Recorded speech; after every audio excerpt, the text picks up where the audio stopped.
Si vous essayez de trouver rapidement une alternance, peut-être que vous êtes en train de passer des heures à modifier votre lettre de motivation, à refaire votre CV, à regarder tous les 2 jours les nouvelles offres qui sont publiées, mais malgré tout ça, aucune entreprise ne vous rappelle. Du coup, vous commencez à être stressé parce que la date limite approche, et il y a peut-être même certains de vos amis qui songent carrément à abandonner. Merde, c'est pas aussi facile que je le pensais, et si je trouve pas d'entreprise, je pourrais même pas rejoindre ma formation. Je suis déjà passé par là, et à l'époque, je me rappelle, il y a un truc qui me rendait fou. C'est que quand on tape comment trouver une alternance rapidement, on tombe sur des conseils bidons de boomers qui n'ont pas cherché de travail depuis 20 ans, et toujours avec le dernier conseil, vous savez, qui dit, 10e conseil, ne baissez pas les bras, soyez patient. Gars, ça fait 3 mois que j'envoie 10 CV par semaine, et le mec me dit, faut être patient, hein. Moi, je vais pas vous faire perdre votre temps, et dans cette vidéo, je vais vous dire ce qui marche le mieux. Et Tiffen, Hicham, Maxime et Sawara, vous m'avez demandé par email, Mathieu, je dois trouver mon alternance dans les 2 à 3 mois, j'y arrive pas, donc qu'est-ce que tu feras à ma place? Du coup, je vous ai conçu une méthode de candidature extrêmement efficace pour pousser le recruteur à vous rappeler.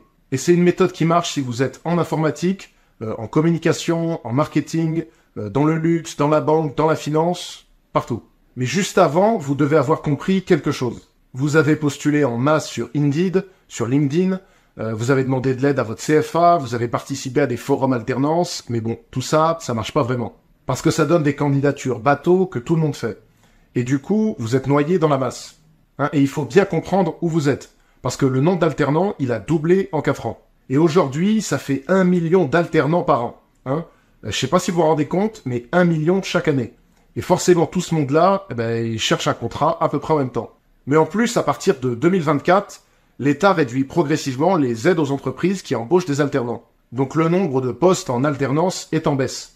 Et c'est pour ça que c'est difficile. Si vous galérez à trouver, c'est évidemment pas parce que vous êtes mauvais ou feignant, mais c'est parce que la sélection est extrêmement rude. Et hélas, ça veut dire que plus il y a de concurrence, moins les méthodes classiques de candidature fonctionnent.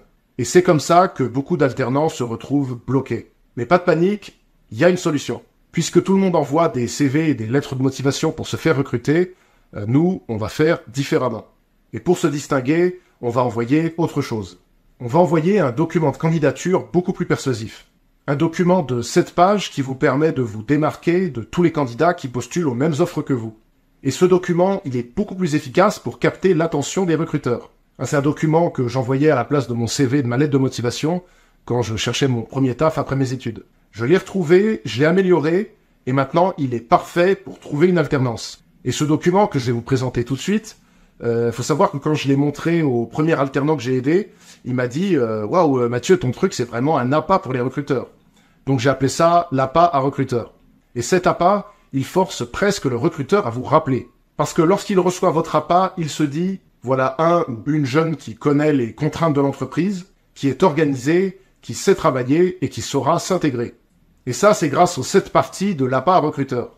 Et le plus pratique, c'est que une fois que vous avez créé votre document, vous pouvez l'adapter à n'importe quelle entreprise en moins de 5 minutes.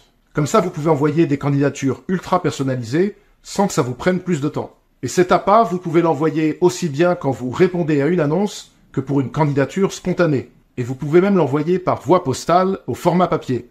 Maintenant, je vais vous montrer à quoi il ressemble. Et écoutez bien jusqu'au bout parce que j'aurai une surprise pour vous à la fin de la vidéo. Alors d'abord, mettez le logo de l'entreprise pour qu'elle voit tout de suite que vous vous adressez bien à elle et que vous avez postulé chez elle en particulier. Hein. C'est un peu comme cette vidéo. Si j'avais mis conseil pour trouver un boulot, bon, vous ne seriez pas arrêté. Par contre, si je vous dis « Hey, vous qui êtes en train de chercher une alternance, écoutez-moi », là, vous avez un peu plus envie de m'écouter parce que je m'adresse spécialement à vous. Alors renseignez votre intitulé de poste pour montrer clairement à quoi vous postulez et pour qu'on puisse tout de suite situer votre candidature. Ajoutez le nom de la personne précise à qui vous vous adressez, si vous l'avez bien sûr, sinon vous mettez rien. Et la même chose qu'au début, si je vous envoie un courrier générique, vous avez moins envie de le lire qu'une lettre avec votre nom et prénom. Après, présentez-vous avec les 3 atouts que vous pouvez apporter à l'entreprise. Alors ça, c'est ma méthode pour se présenter en quelques lignes, qui montre à la fois comment vous pouvez être utile à l'entreprise et qui montre aussi votre motivation. Et voyez, vous dites tout de suite, je peux apporter 3 choses à vos équipes. Parce que le message clé, votre message clé, c'est le fait que vous pouvez aider l'entreprise et que vous n'allez pas lui prendre la tête avec moi, mes envies, ma formation, blablabla. Non, vous dites tout de suite, voilà ce que je peux vous apporter. Ensuite, insérez votre photo. Alors, vous n'êtes pas obligé de mettre votre photo, mais c'est mieux parce que c'est vrai qu'on se projette un peu plus avec vous si on vous voit. Donc, si vous avez une photo, alors une belle photo, c'est-à-dire une photo avec une tenue professionnelle, avec un léger sourire, c'est toujours bien de la mettre. Mettez aussi les informations sur votre situation, c'est-à-dire votre formation, vos coordonnées, les dates de votre alternance. Et voyez, en une page, on a accroché le recruteur avec une approche personnalisée. On dit qui on est, ce qu'on peut apporter à l'entreprise, pourquoi on veut rejoindre cette entreprise précisément, et les dates de notre alternance. Parce qu'il faut comprendre que les alternants, il y en a des milliers, et les recruteurs reçoivent des centaines de candidatures. Donc il faut se démarquer immédiatement, et le meilleur moyen de faire ça, c'est de faire gagner du temps au recruteur, de lui faciliter le travail. Et là, on a toutes les infos qui intéressent le plus l'entreprise en une seule page. Mais c'est pas suffisant, il faut aussi pousser le recruteur à lire votre dossier. C'est pour ça qu'on va créer un sommaire, et le sommaire, il sert à quoi? C'est que, en gros, le recruteur, quand il va ouvrir votre document, il va se dire, j'ai pas envie de me taper d'emblée tout le dossier, je dois d'abord vérifier un ou deux points indispensables. Le point indispensable, ça peut être quoi? Ça peut être par exemple que votre master est bien reconnu par l'État, que vous avez moins de 26 ans, que vous avez un master en marketing et pas en communication, que le candidat parle anglais, que son alternance c'est bien une semaine sur 2 et pas 2 jours dans la semaine, ce genre de choses. Et avec le sommaire, le recruteur il peut aller chercher tout de suite l'info qui l'intéresse, que ce soit votre CV, votre formation ou le calendrier de votre alternance. Et toutes ces parties, on va les mettre après le sommaire par ordre d'importance. Alors la chose qui l'intéresse le plus généralement, c'est le CV, donc copier-coller votre CV au format Word, ou alors copier-coller une capture d'écran. Ensuite, une partie qui est intéressante, parce que tous les candidats ne l'ont pas, ce sont les recommandations. Donc si vous avez des anciens tuteurs de stage ou des encadrants professionnels qui vous ont recommandé par écrit, ajoutez-le. Si vous n'avez pas de recommandation professionnelle, il y a une alternative. Alors c'est ce qu'on faisait nous en master, on demandait à nos professeurs. Et je me souviens, c'était un élève qui une fois avait demandé, ça avait été le premier à faire la demande. Et au fil du temps, ça s'était su. Donc on avait plus ou moins tous demandé, et généralement le prof accepte, parce qu'il peut pas dire je recommande tel élève, mais je veux pas recommander tel autre.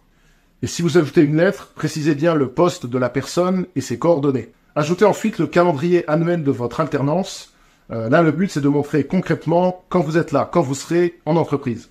Donc mettez-le sur toute la largeur de la page avec une légende claire et une légende qui est facilement compréhensible.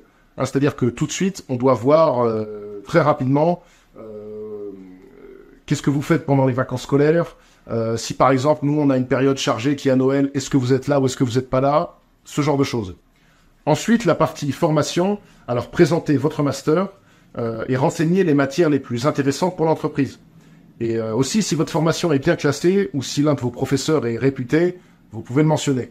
La dernière page qui est essentielle, alors le secret pour terminer en beauté, c'est de renseigner votre situation administrative. Tout ça, pourquoi? Pour encore faciliter le travail du recruteur. Alors, indiquez votre âge, puisque... je ne sais pas si vous le savez, mais les salaires et les aides que les entreprises touchent, ils varient en fonction de votre âge. Donc, indiquez l'âge que vous avez. Indiquez aussi les dates précises de votre alternance. Indiquez le code RNCP. Alors, le RNCP, c'est le répertoire national des certifications professionnelles. Et ça permet de vérifier les informations officielles de votre master. Donc, toutes les formations ont un numéro RNCP. Vous pouvez le trouver facilement sur le site de votre formation. Donc, indiquez-le. Indiquez aussi le contact de votre CFA. Ça pourra toujours être utile pour le recruteur. Je vous conseille aussi de préciser noir sur blanc que tous vos documents administratifs sont prêts. Parce qu'avec l'alternance, c'est vrai qu'il y a pas mal de paperasse et on n'a pas envie de perdre du temps avec un candidat qui ne sait pas où trouver son certificat scolarité ou alors qui doit attendre un justificatif de domicile. Là, vous envoyez un message clair, c'est que, promis, si on doit faire un contrat, ça sera simple et sans galère. Tout est prêt pour que je signe rapidement parce que je suis quelqu'un de motivé et d'organisé. Donc listez tous vos documents, plus éventuellement les documents qui pourraient être requis selon votre situation particulière. Ça peut être par exemple un casier judiciaire vierge, un certificat d'aptitude médicale ou encore une autorisation de travail si vous êtes étranger. Ensuite, je me tiens à votre disposition pour vous exprimer ma motivation à l'idée d'effectuer mon alternance chez vous, puis vous rappeler vos coordonnées. Et ce qui est génial avec ce document, c'est qu'il est très complet, donc il montre vraiment votre motivation, mais en plus ça vous prend peu de temps de l'adapter à chaque entreprise où vous postulez. Donc un impact maximum pour un minimum de travail. Par contre, il y a un seul problème, c'est que c'est vrai que c'est assez long de le créer en partant de zéro. Et là, ça va vous prendre du temps. Et c'est vrai que moi aussi, quand j'ai cherché une alternance il y a 6 ou 7 ans, j'aurais rêvé qu'on me montre ce document. Ça m'aurait vraiment beaucoup aidé. C'est pour ça que j'ai décidé de le laisser en libre accès. Je vous donne l'appât recruteur déjà tout préparé. Et je peux vous l'envoyer par email. Il y aura le modèle entièrement prêt que vous aurez juste à remplir. Il y aura les instructions détaillées et il y aura un exemple de dossier finalisé pour vous inspirer. Vous pouvez télécharger tout ça en description. Profitez-en tant qu'il est là, accessible librement et gratuitement. C'était Mathieu, on se retrouve par email.